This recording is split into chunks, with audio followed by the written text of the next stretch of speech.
Kami 3 hari nggak makan. Air hujan dapat tuh ditaruh dalam aqua tuh diminum. Kami terperangkap di atap selama 3 hari. Bahkan anak saya yang 6 tahun ini pingsan ya karena lapar ya, haus ya.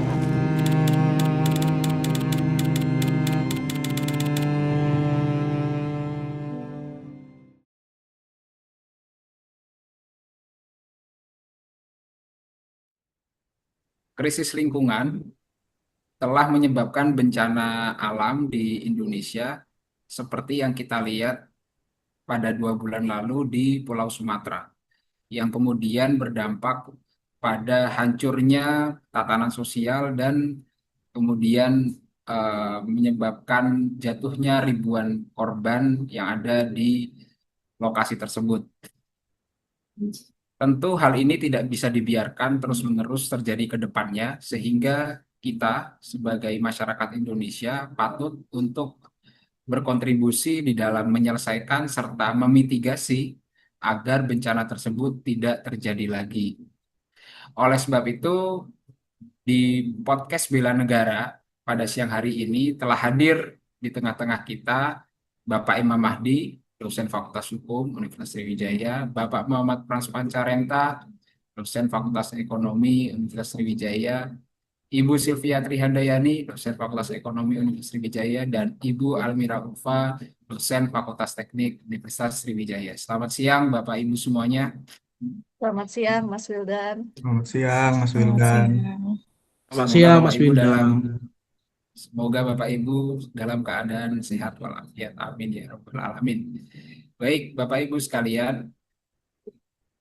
Bapak Ibu sekalian tentu tahu pada akhir tahun 2025 Indonesia telah dilanda bencana yang sangat menyakitkan, merusak banyak tatanan sosial, menyebabkan jatuhnya ribuan korban, dan tentu kita sebagai masyarakat Indonesia harus untuk berkontribusi di dalam menyelesaikan dan memitigasi hal serupa terulang kembali. Oleh sebab itu, pada hari ini saya ingin berdiskusi dengan Bapak Ibu semua untuk menyelesaikan persoalan-persoalan tersebut dan memitigasi persoalan-persoalan tersebut demi kebaikan Indonesia ke depan. Tentu nantinya Bapak Ibu sekalian akan bisa memberikan perspektif sesuai dengan keilmuan Bapak Ibu masing-masing begitu ya, agar bisa saling melengkapi, kemudian bisa terjadi integrasi sebuah perspektif di dalam mitigasi dan penyelesaian bencana ke depan. Nah, saya ingin mulai dulu dari Bapak Imam. Kira-kira gimana Pak Imam? Dari perspektif hukum memandang fenomena bencana yang terjadi di Sumatera. Silakan Pak Imam. Baik, sebelumnya terima kasih Pak Wildan ataupun Mas Wildan atas kesempatannya. Sebelumnya saya ingin mengucapkan turut prihatin terhadap seluruh korban, khususnya korban yang terdampak bencana alam. Saudara-saudara kita yang di ujung Sumatera, semoga cepat pulih dan juga bisa beraktivitas normal kembali. Jadi begini Mas Wildan dan juga rekan-rekan sekalian yang hadir pada podcast hari ini. Kalau dalam perspektif hukum, saya menilainya bahwa sebenarnya di Indonesia, khususnya di negara kita, sudah ada yang namanya aturan undang-undang yang mengatur tentang bencana alam. Itu diatur di dalam Undang-Undang Nomor 24 Tahun 2007 tentang penanggulangan bencana. Jadi di undang-undang ini udah bagus sekali nih. Jadi ada peran pemerintah dan juga ada hak-hak daripada masyarakat, ada juga perlindungan terhadap masyarakat yang terkena bencana alam. Jadi kalau kita melihat dari sisi fakta yang terjadi dari kejadian-kejadian yang kemarin, bahwa pemerintah pada saat ini sudah sangat baik dalam menjalankan fungsinya, ya, menjalankan kewenangannya untuk tanggap terhadap bencana alam, khususnya yang terjadi pada saudara kita yang ada di Sumatera, di ujung Sumatera, khususnya di Aceh dan juga di Sumatera Utara. Jadi respon pemerintah saat ini sudah baik ya, sesuai dengan yang namanya prinsip-prinsip yang ada di dalam Undang-Undang Bencana Alam. Yang pertama itu seperti cepat dan juga tepat. Jadi saat terjadi bencana kemarin kita melihat di media massa, di TV ataupun di TikTok segala macam bahwa pemerintah itu sangat tanggap untuk memberikan sumbangan-sumbangan, untuk memberikan seperti beras ya, seperti Lanut itu langsung mengirimkan 6,4 ton beras ke korban yang terkena dampak dan juga menjadi prioritas. Pemerintah saat ini mempunyai prioritas bahwa kita harus selesaikan terlebih dahulu. Jadi yang menjadi pokok utama dari penyelesaian ini ialah kita prioritaskan untuk bagaimana korban-korban yang terdampak di Aceh ataupun di Sumatera Utara ini bisa beraktivitas normal, paling tidak mereka tidak kelaparan. Dan Presiden Prabowo juga menegaskan dan mengerahkan seluruh pihak untuk berkontribusi, baik dari menteri hingga masyarakat. Dan juga saya menyoroti bahwa eh, masyarakat dalam hal ini sangat berperan penting, Mas Wildan dan juga Ibu Almira dan lain sebagainya. Masyarakat luar biasa ya, bahwa memang di dalam Undang-Undang Bencana Alam ini masyarakat mempunyai yang namanya kewajiban untuk saling bantu. Kalau kita lihat bencana sebelum bencana alam ini ada bencana COVID, bahwa yang bikin kita kuat itu sebenarnya bukan keuangan negara sepertinya ya. Memang keuangan negara kita kuat, tapi ketika ada bencana itu kan lumayan lumayan geser kan, lumayan agak kurang gitu. Yang bikin kuat itu ialah ketika warga saling bantu sesama warga. Itu yang bikin kita bisa bertahan. Nah, saya melihat bahwa kejadian yang terjadi pada Sumatera ini juga sama halnya seperti bencana yang ada di tahun 2019 ataupun 2020 seperti COVID itu. Mungkin seperti itu Mas Wildan. Baik, terima kasih Mas Imam. Berarti sejauh ini memang negara sudah melaksanakan tugasnya gitu ya sesuai dengan Ya, ketentuan tapi juga undang-undang. jadi catatan gini Mas Wildan bahwa sebenarnya bangsa kita ini, masyarakat kita ini luar biasa punya yang namanya sifat rela berkorban, sifat cinta tanah air, cinta sesama bangsa. Itu yang harus kita garis bawahi dan itu yang harus kita tekankan bahwa ke depan semoga kita selalu kompak, selalu Amin, amin, cinta dan amin, juga amin. selalu bersama sesama warga dan juga kepada negara. Mungkin itu Mas Wildan. Siap, siap. Terima kasih Mas Imam. Berarti secara hukum eh, negara sudah menjalankan kewajibannya dan ternyata didukung oleh sifat rela berkorban dari sesama kita ya. Ya. Sehingga penyelesaian bencana ini bisa cepat, kemudian mitigasi ke depannya itu bisa diharapkan menanggulangi eh, berbagai bencana yang berpotensi terjadi gitu ya Mas Imam ya. Ya, Nah, saya ingin sedikit bergeser misalnya dari sisi ekonomi gitu ya. Mungkin saya mau minta pendapat dari Bu eh, Sylvia gitu. Kan tadi sudah disinggung sama Pak Imam gitu ya bahwa negara itu dari sisi hukum sudah menyelenggarakan penanganan dan mitigasi bencana dengan baik, apalagi didukung oleh partisipasi masyarakat. Nah, menurut Bu Sylvia nih Bu, bagaimana sih Bu manajemen pengelolaan bencana dari eh, pemerintah maupun masyarakat yang sejauh ini sudah dilaksanakan? Silakan Bu Sylvia. Baik, terima kasih Mas Wildan atas kesempatannya. Baik, jadi di sini saya memberikan sedikit perspektif dari sisi manajemen ya. Jadi sebenarnya kalau bencana itu sebenarnya bukan semata-mata hanya peristiwa alam, tetapi juga melainkan dari persoalan dari tata kelolanya, lalu koordinasi dari sumber dayanya, baik itu pemerintahan daerah maupun pemerintahan pusat dan juga kepemimpinannya gitu ya. Nah, dalam konteks ini manajemen itu akan memberikan kerangka-kerangka kerja yang sangat krusial. Jadi nanti dalam penanganannya tentunya seorang relawan ataupun sumber daya manusia yang terlibat di dalamnya itu harus melihat bagaimana mereka harus menanggapi dengan sigap, tanggap dan juga tepat gitu ya. Karena dalam hal ini kita juga menangani korban-korban yang tentunya dalam tekanan yang sangat memprihatinkan gitu. Nah, dari sisi manajemen tentunya kita bisa mengelola dari sisi relawan. Jadi sudah kita tahu bahwa ada banyaknya aksi relawan yang dibuka untuk gerak ke daerah Aceh ataupun Sumatera lainnya. Nah, itu kita perlu memanage bagaimana meletakkan relawan-relawan tersebut pada posisi yang tepat gitu ya. Jadi tidak hanya dengan jumlah yang banyak, tetapi kita juga secara spesifik memberikan tugas yang baik dan juga tugas yang tepat agar penanganan ini tuh lebih efisien dan efektif gitu. Nah, selain itu juga dari sisi logistik gitu ya. Dari sisi logistik kita juga harus melihat bagaimana relawan ataupun sumber daya manusia yang ada di dalamnya untuk bagaimana mereka melakukan distribusi bantuan itu secara efisien.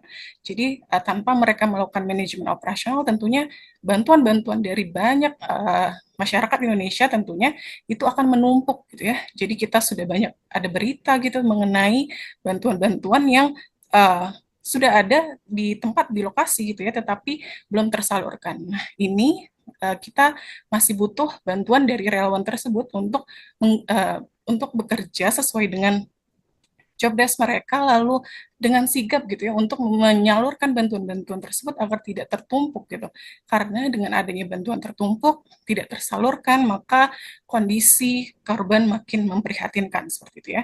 Nah, jadi kalau dari sisi manajemen tentunya diharapkan baik itu relawan ataupun uh, dari sisi petugas-petugas yang sudah ditugaskan di daerah tersebut setidaknya harus memiliki time management ataupun people management yang baik begitu.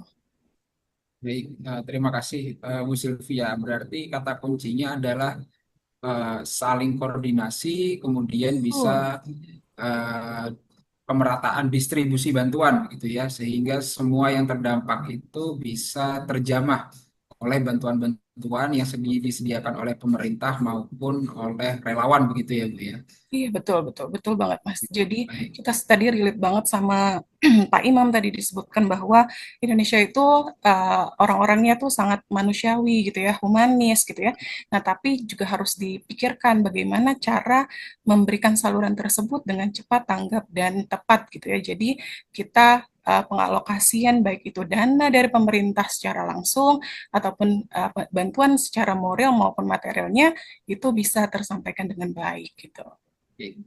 Baik, terima kasih Bu Cynthia. Nah, satu hal yang menarik lagi ketika kita membahas soal bencana ini adalah soal alokasi anggaran gitu ya. Jadi tentu negara itu punya pos anggaran tertentu untuk bencana begitu, tetapi terkadang mungkin dari sisi nominal itu mungkin tidak seperti yang direncanakan begitu. Nah, saya ingin minta pendapatnya Mas Frans ini Mas. Kira-kira di tengah situasi bencana yang sedang terjadi kemarin gitu, itu idealnya alokasi anggaran dari negara itu seperti apa, Mas? Silakan. Oke, terima kasih Mas Wildan. Sebelumnya saya ingin menyambung dari pembicara-pembicara sebelumnya. Tadi ya ada Pak Imam Mahdi, terus Bu Sylvia.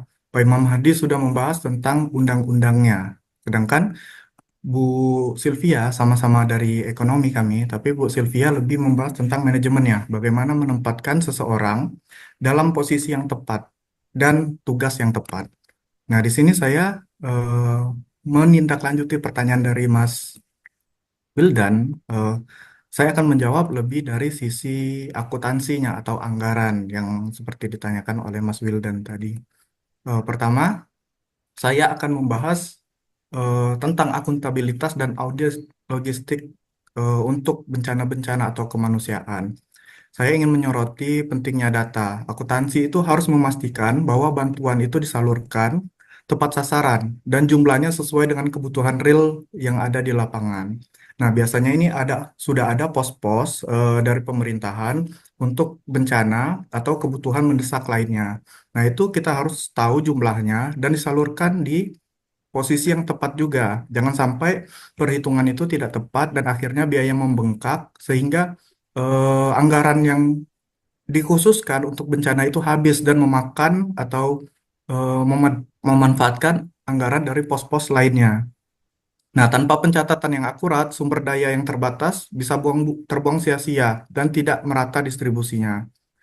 Nah, selanjutnya Saya ingin membahas juga tentang valuasi kerugian dan pemulihan ekonominya. Bagaimana kita harus mengukur dampaknya? Akuntansi di sini berperan dalam menghitung nilai kerugian aset publik dan privat secara finansial. Nah, angka-angka ini krusial bagi pemerintah untuk menentukan prioritas anggaran pemilihan infrastruktur di wilayah terdampak. Seperti misalnya yang baru terjadi kan dan yang kita bahas sekarang adalah Aceh dan Medan, Padang. Nah, mungkin ada juga bencana-bencana di daerah lainnya, tapi yang menjadi prioritas sekarang dan yang paling penting dan membutuhkan biaya yang besar untuk pemulihannya, yaitu di daerah Sumatera itu. Kemudian kita harus juga melakukan analisis biaya dan manfaat. Bagaimana akuntansi manajemen dapat membandingkan besarnya biaya pemulihan pasca bencana dengan investasi pada kegiatan lingkungan seperti penanaman pohon ataupun pembuatan peta rawan bencana berbasis GIS. Lalu yang terakhir mungkin saya sedikit akan membahas environmental accounting karena saya dari akuntansi ya. Sekarang sedang tren akuntansi keberlanjutan. Nah, pada tahun 2025 sebenarnya pemerintah sudah menerbitkan peraturan tentang akuntansi keberlanjutan. Di situ pemerintah mewajibkan perusahaan-perusahaan mengungkapkan laporan keberlanjutannya sesuai standar yang diterbitkan oleh IAI, Kementerian Keuangan, dan juga OJK. Jadi di sini pemerintah sebenarnya sudah mensupport untuk mencegah. Nah, lalu ternyata karena peraturan yang baru sejak tahun 2025 ternyata masih terjadi bencana terkait dengan keberlanjutan lingkungan tadi. Akhirnya pemerintah harus mulai mm, menggunakan pos-pos anggaran bencana tadi untuk menanggulangi bencana yang sudah terjadi. Nah, di sini dibutuhkan kerjasama bukan hanya dari pemerintah, tapi juga masyarakat. Eh, Selain masyarakat juga kemarin banyak ya influencer yang membantu mendistribusikan serta menggalang juga, membantu anggaran. Eh, Banyak contoh influencer, tidak perlu saya sebutkan satu persatu. Kita sudah bisa lihat di berita-berita dan eh, laporan-laporan lainnya. Saya pikir seperti itu, Mas Wildan dan rekan-rekan sekalian. Ya, makasih Mas Frans. Berarti poin pentingnya adalah bahwa dengan pencatatan keuangan yang baik, maka distribusi bantuan akan berjalan dengan baik. Kemudian dengan valuasi kerugian kita akan tahu ya pemerintah itu harus melakukan recovery ke depannya seperti apa gitu ya Mas. Dan Ya, yang betul sekali. menarik juga tadi ada akuntansi berkelanjutan ya, yang bisa dijadikan pijakan oleh negara serta masyarakat di dalam menghitung segala kebutuhan masyarakat ke depan. Baik, ini sangat menarik sekali. Makasih Mas Frans. Tadi sudah disampaikan dari sisi hukum, dari sisi manajemen pengelolaan ya, bencana, kemudian dari sisi pencatatan. Nah, yang terakhir nih saya ingin ke Mbak Almira ini gitu. Jadi satu aspek penting yang harus diselesaikan serta harus dimitigasi ke depan mungkin salah satunya adalah aspek dari sisi tata kota gitu ya. Ini kira-kira ke depan ini tata kotanya bakal jadi seperti apa? Atau kemudian nanti rumah-rumah warga di sana harus seperti apa ini? Karena tanah bergeser, banyak lahan yang hilang dan segala macam. Nah, mungkin saya mau mendengar pendapat dari Mbak Almira dari sisi arsitektur gitu ya. Kira-kira dengan bencana ini penyelesaiannya harus gimana dan mitigasi ke depannya seperti apa? Silakan Mbak Almira. Baik, terima kasih Pak Wildan. Mungkin saya akan menyampaikan sedikit pendapat terkait bidang arsitektur. Jadi mungkin agak berbeda dengan yang sebelum-sebelumnya disampaikan oleh Pak Imam, Pak Frans, dan Pak Bu Sylvia. Jadi kalau arsitektur kita berbicara terkait fisiknya ya. Jadi kalau di bidang arsitektur itu sebenarnya mitigasi dan penanggulangan bencana itu seharusnya dimulai itu sejak tahap perencanaannya. Jadi bukan hanya ketika sudah terjadi, tapi sebenarnya dimulai sebelumnya. Karena sebenarnya arsitektur itu di sini kita sebut sebagai bangunan, itu tidak hanya berfungsi sebagai wadah aktivitas, tapi juga sebagai sistem perlindungan manusia. Kita bernaung di bawah arsitektur gitu. Oleh karena itu sebenarnya perencanaan bangunan dan kota itu sebelumnya harusnya berbasis resiko bencana seperti gempa, banjir, longsor, dan sebagainya gitu. Jadi sebenarnya arsitektur itu berperan melalui desain bangunan yang tahan bencana. Jadi perlu adanya pemilihan struktur, pemilihan material yang aman, serta perencanaan tata ruang yang menghindari zona rawan ketika pembangunan di kota gitu. Selain itu juga sebenarnya arsitektur berkontribusi dalam penyediaan jalur evakuasi. Jadi ketika membangun bangunan, sebenarnya kita harus memikirkan juga nanti resiko-resiko bencana sehingga kita harus menyediakan yang namanya jalur penyelamatan atau evakuasi. Jadi ada ruang terbuka yang aman juga, area resapan, serta ada area untuk evakuasi dan bangunan publik yang multifungsi yang bisa kita gunakan sebagai tempat perlindungan saat bencana nanti gitu. Jadi sebelum terjadi bencana sebenarnya sudah harus ada penanggulangan sebelumnya gitu ya. Pada saat tahap pasca bencana, arsitektur itu sebenarnya berperan dalam rekonstruksi pemulihan. Ya, kita bisa membuat hunian darurat yang cepat, yang sementara, yang sifatnya modular. Kemudian juga perlu adanya pemulihan ruang sosial, jadi ada pembangunan fasilitas umum, sekolah atau pasar itu perlu sekali untuk disediakan. Jadi kita membangun dengan lebih baik lagi ketika pemulihan gitu dengan membangun kembali secara lebih aman, lebih adaptif, lebih manusiawi gitu. Jadi hunian pasca bencana itu tidak hanya harus kuat secara struktur, tapi juga layak huni sesuai dengan budaya yang ada dan mendukung pemulihan psikologis korbannya gitu. Jadi tapi kalau kita lihat dari sisi akademisi, mungkin kita sebagai dosen terutama dosen-dosen arsitektur, perlu ada penelitian lebih lanjut terkait sistem bangunan yang tangguh terhadap bencana. Salah satunya yang pernah dilakukan oleh salah satu rekan kami itu melakukan penelitian tentang arsitektur atau bangunan amfibi yang bisa merespon kondisi banjir. Jadi semacam terdapat seperti pelampung seperti itu di bawah bangunannya. Jadi ketika terjadi banjir dia akan naik turun mengikuti kondisi air gitu. Jadi kalau kita dapat katakan sebenarnya arsitektur itu merupakan bentuk nyata mitigasi bencana sekaligus sebagai aksi bela negara gitu. Apa namanya? Yang kita lakukan adalah dengan melakukan desain atau ruang yang aman, arsitektur yang melindungi keselamatan warga dan menjaga keberlanjutan kehidupan masyarakat. Seperti itu. Kira-kira seperti itu kalau dari sisi arsitektur, Pak Wilda. Baik, terima kasih Bu Almira ya, sangat insightful, utamanya bagi orang-orang Sopim gitu, bahwa ternyata dalam konteks penanganan bencana yang harus disorot itu adalah desain bangunannya begitu ya, yang harus tahan bencana. Bahkan ada satu penelitian baru soal bangunan amfibi yang bisa tahan di dua situasi sekaligus gitu ya, sehingga ketika masyarakat itu dihadapkan pada bencana, mereka tidak risau lagi gitu. Termasuk juga tadi disoroti juga bagaimana fasilitas umum juga harus segera dibangun untuk segera merecovery tatanan yang ada di masyarakat. Baik, saya rasa ini adalah pendapat yang sangat menarik gitu ya. Dan ini melengkapi dari berbagai perspektif hukum gitu ya. Kemudian ada perspektif manajemen, keuangan gitu. Jadi lengkap sudah. Dan ini saya rasa juga mewakili bentuk-bentuk bela negara bagi seorang akademisi gitu ya.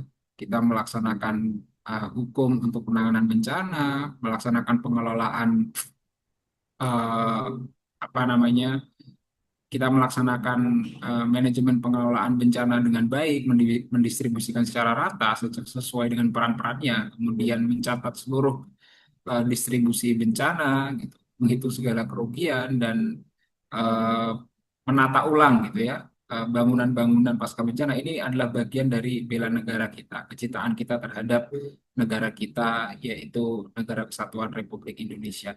Baik, pemirsa dimanapun Anda berada, dengan demikian berakhir sudah podcast Wawasan Kebangsaan dengan fokus pembahasan pada bencana Sumatera, kemudian eh, bagaimana kita akan menyelesaikan dan memitigasi ke depannya. Terima kasih kepada seluruh narasumber yang telah bersedia untuk memberikan perspektifnya, sangat insightful ya. Terima kasih Pak Imam, Pak Frans, Ibu Sylvia, dan Ibu Almira. Semoga podcast ini bermanfaat untuk masyarakat Indonesia, khususnya masyarakat Sumatera. Dengan demikian, saya Wildan Askal Fikri selaku host pamit undur diri. Sehat-sehat Bapak Ibu semua. Selamat siang. Wassalamualaikum warahmatullahi wabarakatuh. Waalaikumsalam warahmatullahi Waalaikumsalam wabarakatuh. Terima kasih warahmatullahi banyak Pak wabarakatuh. Wildan Terima dan kasih Pak Bapak Ibu yang Wildan. lain. Pak Wildan dan rekan-rekan semua.